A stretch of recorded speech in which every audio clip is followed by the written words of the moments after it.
దివి తాలూకాలో పెద్ద ఉప్పెన వచ్చింది. కొన్ని వేల కుటుంబాలు చచ్చిపోయాయి. సముద్రం పొంగి 30 అడుగులు ఎత్తి వెళ్ళింది. కొన్ని వేల మంది చచ్చిపోయారు.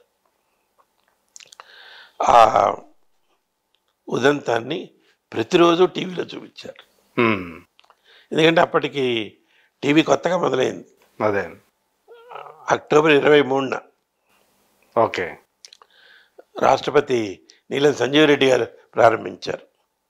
మొదటి రోజు నేను స్టూడియో నుంచి వివరాలన్నీ లైవ్ ఇచ్చాను, కంఠస్థం బట్టి. ఓకే ఆ తర్వాత జరిగింది ఇది, రామారావు గారిది ఉప్పెన. ఓకే రామారావు గారు వచ్చింది 83 కదా, ఇది 70లో కదా. 70. అవును. ప్రతిరోజు ఇచ్చేవాళ్ళం. టీవీ పెడితే అదొక టాస్క్ మీకు. అమ్మో, అవును, స్క్రిప్ట్ ఉండదు, విజువల్ చూస్తూ చెప్పాలి. మా కెమెరామెన్ వీళ్ళంతా కూడా పెద్ద కెమెరాలు, ఇలాంటివి కాదు, రిఫ్లెక్షన్, హృదయ విదారకమైనటువంటి దృశ్యాలు. నిలబడితే కళేబారాలు కొట్టుకొస్తూ ఉంటాయి. పాపం వీళ్ళందరూ కష్టపడి వెళ్ళి చేసి. తర్వాత అప్పట్లో మండలి వెంకటకృష్ణారావు గారని మినిస్టర్ ఉండేవారు. ఆయన స్వయంగా అక్కడ ఉండి ఆ ఏర్పాట్లు చూసి చేస్తే, ఏవి కృష్ణారెడ్డి గారని విజయవాడ కలెక్టర్. ఓకే, అంటే మీరు న్యూస్ రీడర్ కాకముందు ఇదంతా అప్పటికి? అంటే ఉద్యోగం న్యూస్ రీడర్గానే ఉంది, న్యూస్ లేదు. అదే, అంటే ఇంకా మీరు న్యూస్ చదవటం మొదలు పెట్టాలి. ఇవన్నీ చూసాం. అదే ఆయన అక్కడ ఇల్లు కట్టించి, అప్పట్లో హ్యామ్ రేడియో అని ఒకటి ఉండేది, అది ఇప్పుడు మొబైల్ లాగా. ఓకే, దానికి రాజీవ్ గాంధీ గారు చైర్మన్. అది ఈయన ఏవిఎస్ రెడ్డి గారి దగ్గర ఉండేది. అది ఉపయోగించి అప్పటికప్పుడు కావాల్సిన సామాగ్రి, సహాయం, ఫుడ్డు, ఆహారం, మందులు అన్నీ తెప్పించి చాలామందిని బతికిచ్చారు. ఓకే, ఇల్లు కట్టించారు. తర్వాత ఏమైందంటే అక్కడ ఒడ్డు మీద ఈనాడు వాళ్ళ ఫౌండేషన్ పెట్టి, డబ్బులు పెట్టి ఇల్లు కట్టారు. కట్టి ఆ జాలర్లందరికీ ఇచ్చారు ఫ్రీగా. అది ఈనాడు చేసిన గొప్ప కార్యం. ప్రభుత్వం కూడా కట్టించింది. ఇవన్నీ చూపించేవాళ్ళం. అప్పటికి ఇంకా ఈటీవీ, జెమిని రాలా. అదేనండి. తర్వాత 83 రామారావు గారు ముఖ్యమంత్రి, ఇందిరాగాంధీ గారు ప్రధానమంత్రి. ఆవిడ శ్రీకాకుళంలో వరదలు వచ్చినాయి. ఆ వరదలను చూడటానికి ప్రత్యేకంగా విమానంలో వచ్చారు. హైదరాబాద్లో దిగి ఇక్కడి నుంచి హెలికాప్టర్లో వెళ్తారు. వెళ్ళబోతూ ఉంటే ఇక్కడ పత్రికా విలేకరులు ఆవిడని అడిగారు, మేడం మీరు వార్తలు మొదలుపెట్టరా? అదేంటి లేవా? లేవండి. ఆవిడతో పాటు హరికిషన్ లాల్ భగత్ అని ప్రసార శాఖ మంత్రి, ఆయన కూడా వచ్చాడు. క్యా బాత్ హై? నయ్యే, ఆయనకి తెలియదు. నయ్యే మనం ఐసా కైసా మై వాపస్ ఆయే తక్ షురూ కరో. ఆవిడ శ్రీకాకుళం వెళ్ళి వెనక్కి వచ్చే లోపల ప్రారంభించాలట. ఈయన ఆవిడతో పాటు వెళ్ళాలనుకున్నవాడు ఆగిపోయి, ఇక్కడ మా డైరెక్టరు, ఈసీఐఎల్ డైరెక్టరు, వీళ్ళందరినీ కలిపి ఈసీఐఎల్ ఎండి రూమ్లో మీటింగ్ పెట్టారు. నన్ను కూడా లాక్కుపోయారు. అంటే ఇలాంటి కార్యక్రమాలకి నన్ను లాక్కుపోయేవాళ్ళు. నిజంగా నేను న్యూస్ రీడర్ని. సరే కూర్చుని ఆయన ఒకటి అడిగాడు, న్యూస్ చదవటానికి ఎవడైనా ఉన్నాడా? ఉన్నాడు సార్. క్యా కర్రే అన్నాడు. అంటే అది తప్ప అన్నీ చేస్తున్నాడు సార్. న్యూస్ చదువుతావా? చదువుతాను. తెలుగు వచ్చా? సార్ నేను తెలుగువాడిని. ఆయనకు నమ్మకం కుదరలా ఈ అవతారంతో. పేపర్ తీసుకురా, ఈనాడు పేపర్ వచ్చి పడు. అది చేతిలో పట్టుకుని చూడకుండా చదివాను. ఈకే బగర్దేకి బాత్ కర్రాను, చూడకుండా మాట్లాడతాడు. సార్ రోజు చూసేది. అచ్చా యही पढ़ो, यही न्यूज़ है, शुरू करो.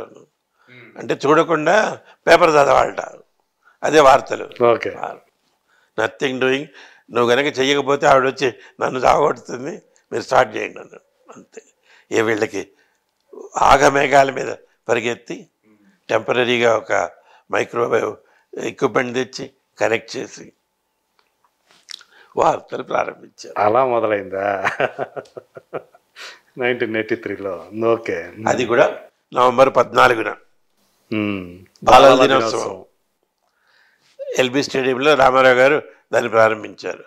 తర్వాత లలిత కళాతోరణం అని కట్టారు. అవును. అక్కడేంటి బాలల చలనచిత్రోత్సవం. అవును. అక్కడ అది ఆయన ఇనాగ్రేట్ చేశారు. అది మీకు ఒక మంచి జ్ఞాపకం. అవి 2 లైవ్. అవి తీసి రికార్డ్ చేసి తెచ్చి వార్తల్లో ఇవ్వాలి. వార్తల్లో ఎడిట్ చేసి ఇస్తున్నారు. మీకు తెలిసిందే ఈ వార్తలన్నీ కూడా టెలిప్రింటర్ అని ఉంటుంది. అవును. PTI UNI అవి 24 గంటలు వార్తలు ఇస్తూనే ఉంటాయి. అట్లాంటివి పెట్టించేస్తాడు. ఆ వచ్చిన వార్తల్ని ఇంగ్లీష్లో ఉంటాయి, కట్ చేసి తెలుగులో ట్రాన్స్లేట్ చేసేవాళ్ళు.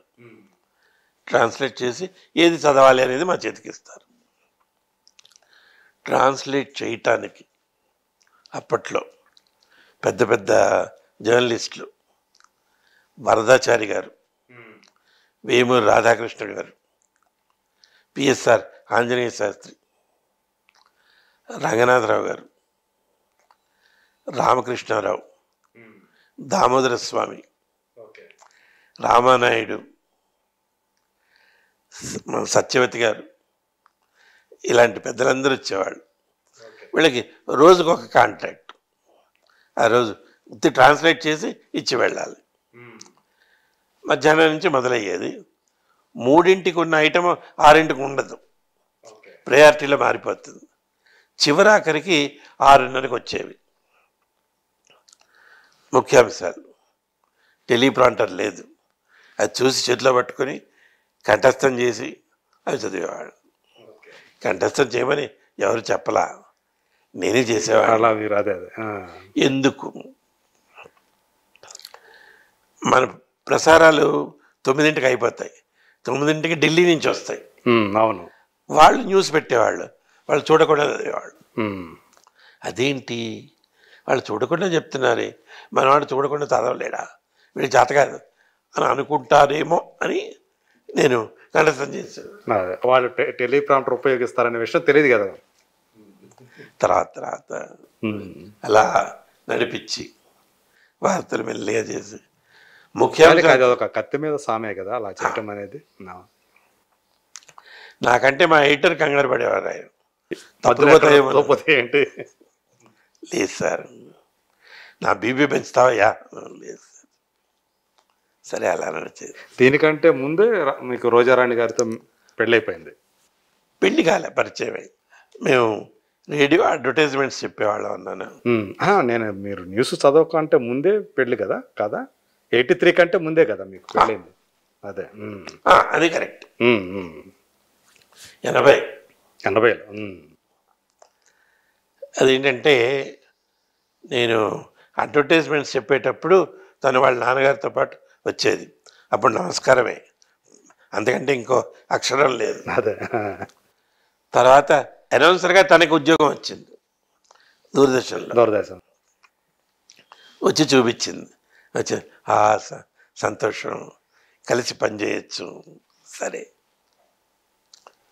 ఆ పని చేయటం అంటే వాళ్ళు కూడా చిక్కడపల్లిలోనే ఉండేవాళ్ళు.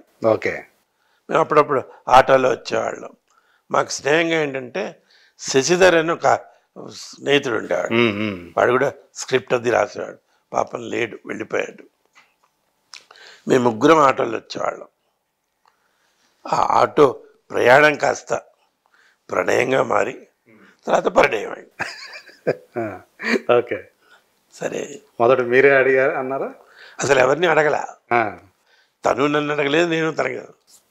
ఇద్దరం రోజు ఇళ్లలో చెప్పేద్దాం. ఓకే. తెలిసిపోయాక అంటే మీ మనసులకు తెలుసు. తెలియకపోతే ఎందుకు వస్తాం? అదే అదే అదే. ఇద్దరం వెళ్ళి వాళ్ళ ఇంటికి వెళ్ళాం. సూర్యప్రకాష్ రావు గారని ఆయన అంటే వాళ్ళ నాన్నగారు. ఉమ్. ఆయన ఫ్రీడమ్ ఫైటరు. ఓకే.